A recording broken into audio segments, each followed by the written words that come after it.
As consumers, we often believe we know exactly why we make our purchases, but the reality is far more intricate than that. Did you know that a staggering 95% of our decisions are influenced by subconscious urges? We are not the rational agents we think we are. Instead, we are creatures of habit and instinct. Our choices are often guided by gut feelings and psychological biases rather than informed reasoning. And today we are going to explore how human nature intertwines with economic principles in the world of marketing. So, what is behavioral economics? It is a fascinating field that examines how psychological factors shape our economic decision-making. Its goal is to enhance our understanding of decision-making processes and to predict how we might behave in various situations. From the broad strokes of a country's political landscape to the minute details like the number of products on a shelf, our behavior can be influenced by numerous factors. In essence, behavioral economics helps us make sense of the illogical ways in which we, as humans, often behave. In my research, my goal is to investigate how behavioral economics affect people's consumption desires. To achieve this goal, I designed a survey questionnaire that contrasts questions around some key psychological theories, including loss aversion and framing effects, etc. Next, I collected questionnaire data through various channels, including social media and the help of my friends. And after collecting among 50 results from them, I discovered some interesting trends by analyzing the collected data.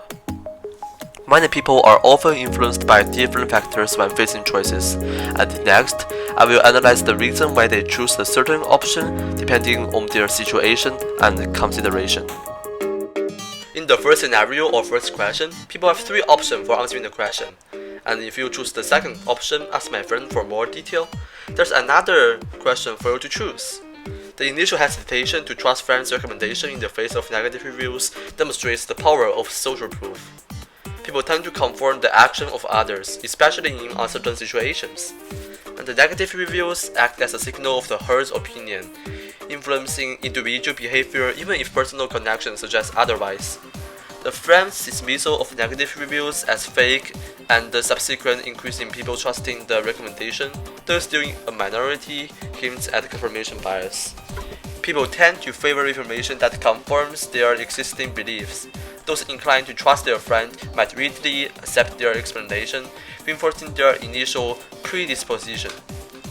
The 70% negative reviews likely have a stronger impact due to the availability heuristic. People tend to overestimate the likelihood of events that are easily recalled or vividly presented. Negative reviews, often more emotionally charged, are likely to be more memorable and thus influence judgment more strongly than a single positive anecdote. The initial 70% negative reviews act as an anchor. Even after the friend's positive experience, the subsequent judgments are anchored to that initial negative information. And while the friend's input shifts the opinion somewhat, the initial impression remains influential.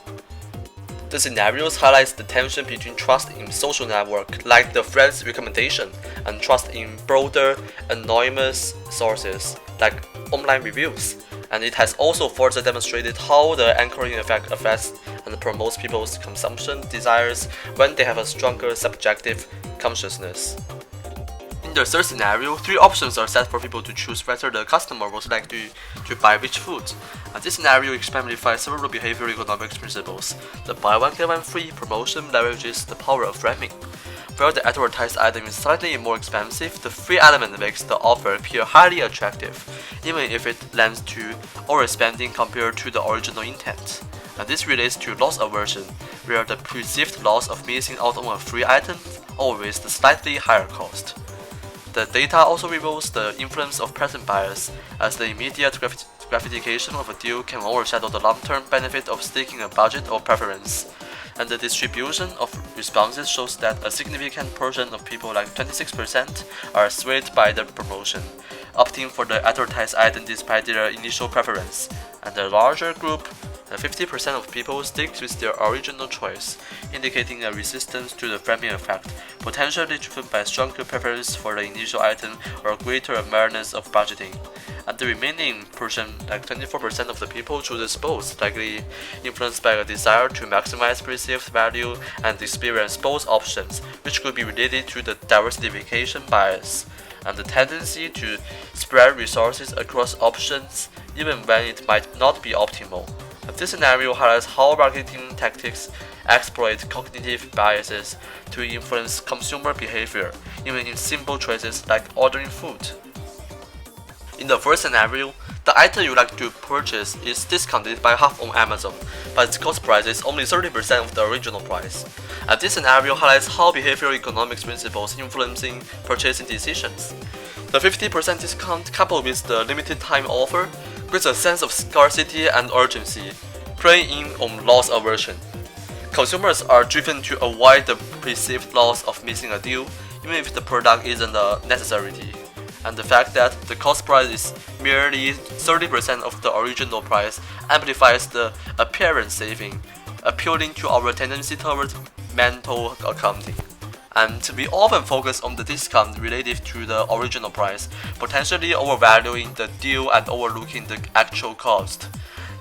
The data reveals that a majority of 62% choose to buy, demonstrating the effectiveness of these tactics, and the remaining 38% who resist the urge to buy likely prioritize budget constraints, assesses their actual need for the product, or recognize the manipulative nature of such marketing strategies. And this scenario underscores the power of psychological biases in shaping consumer behavior when faced with varied product. The number 5 and 6 scenarios are actually bound into each other, and this data illustrates how behavioral economics principles influence consumer desire and consumption patterns. In the office software scenario, the endowment effect plays a significant role. The free trial period creates a sense of ownership and familiarity, increasing the perceived value of the software and making it difficult to switch to free alternative, even if they offer comparable functionality. And this psychological ownership fuels a desire to continue using the software, leading to a willingness to pay. And the gap between paying and seeking free alternatives can also highlight the effectiveness of this endowment effect in increasing consumer desire. The free software with intrusive advertisement scenario showcases the interplay of cost-benefit analysis and the impact of cognitive load.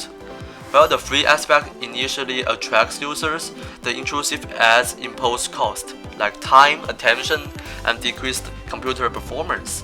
The majority choosing to continue using the software despite the ads suggests a tolerance for this cost, potentially driven by the perceived benefit of free access, inertia like status quo bias, or the perceived effort involved in finding and learning new stuff. And this demonstrates how consumers often prioritize immediate gratification or avoiding effort, even when faced with ongoing, albeit less tangible cost. The small percentage of people choosing alternative solutions reflects a lower tolerance for these cognitive costs and a greater willingness to invest effort in finding a better solution. And both scenarios underscore how psychological factors rather than purely rational economic considerations shape consumer desires and influence purchasing decisions. In the 7th scenario, the response finding that 70% of the respondents prefer the 1-liter consumable iced tea advertised with sensory language and health benefits, despite the higher price, strongly supports the influence of behavioral economics principles.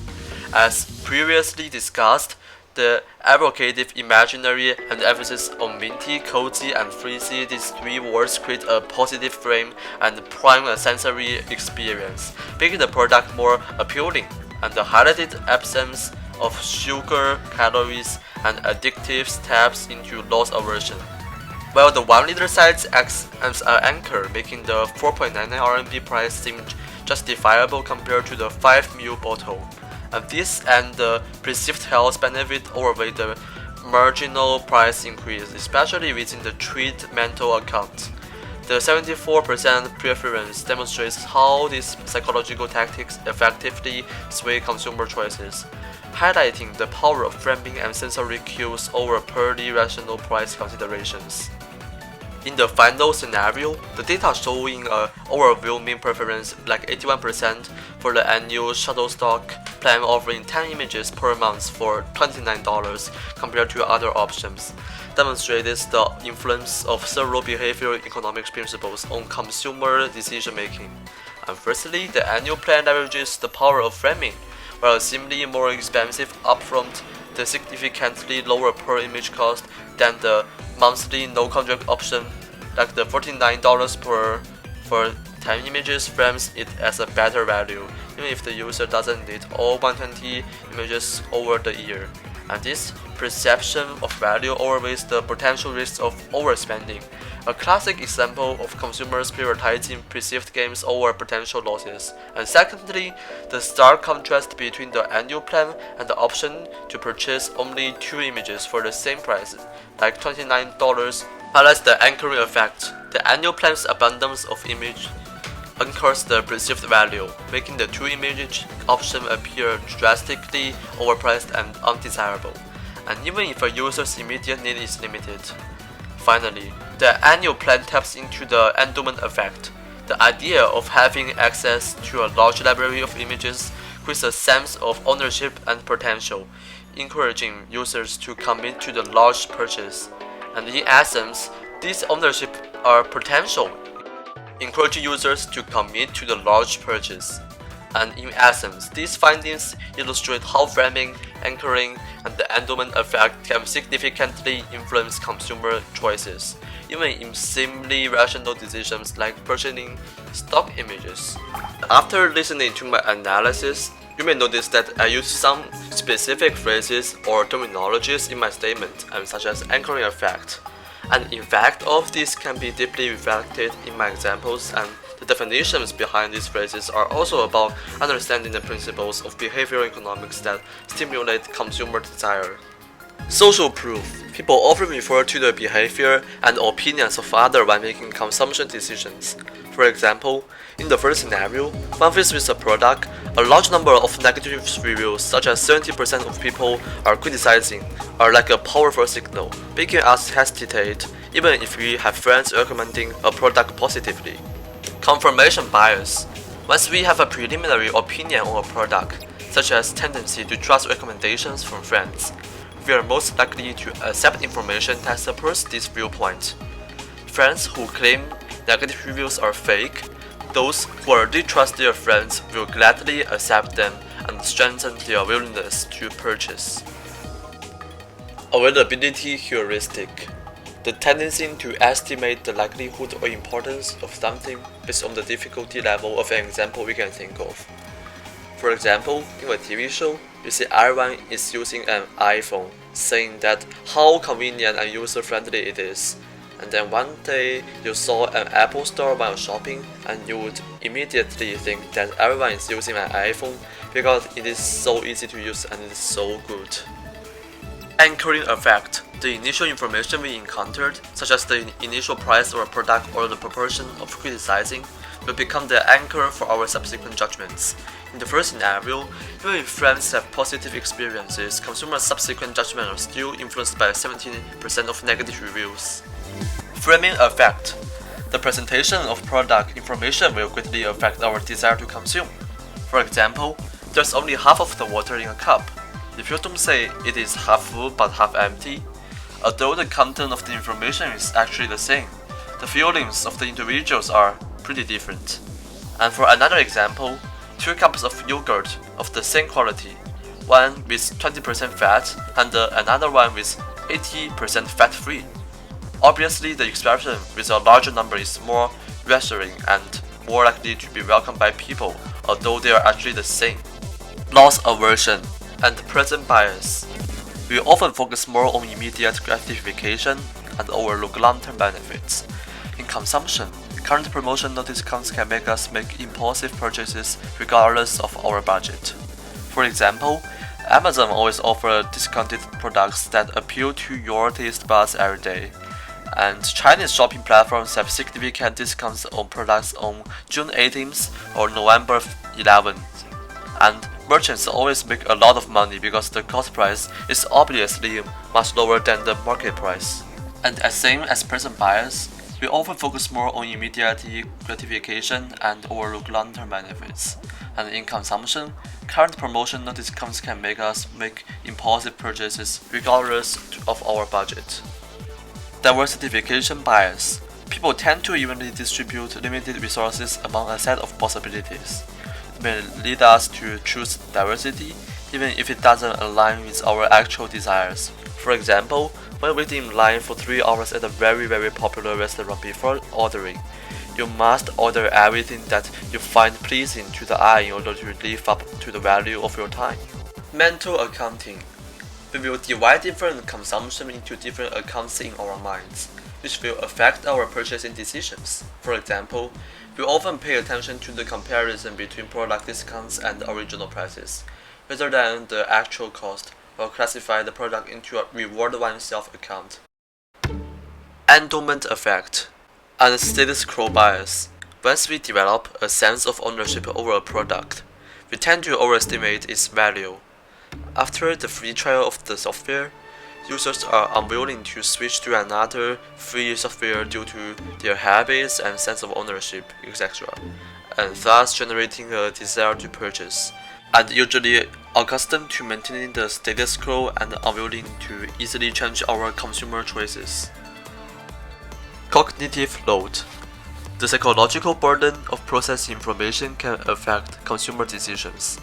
The interference brought by software advertising increases cognitive load, making people feel anxious and causing consumers to stop using it because they are unwilling to put in more effort.